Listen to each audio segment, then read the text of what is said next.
Okay, so this is for the Mr. Cool Universal 2-ton, 3-ton condensers. If you get a P7 or P8 error code on there, what that's saying in the manual, it says that you either need to replace a board or check thermal paste.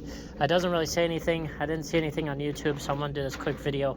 I need to get this guy back up and running. This is our secondary heating, and you can see there's snow on the ground and it's getting kind of cold. So it's this board right back here, down there at the bottom with that red light on it.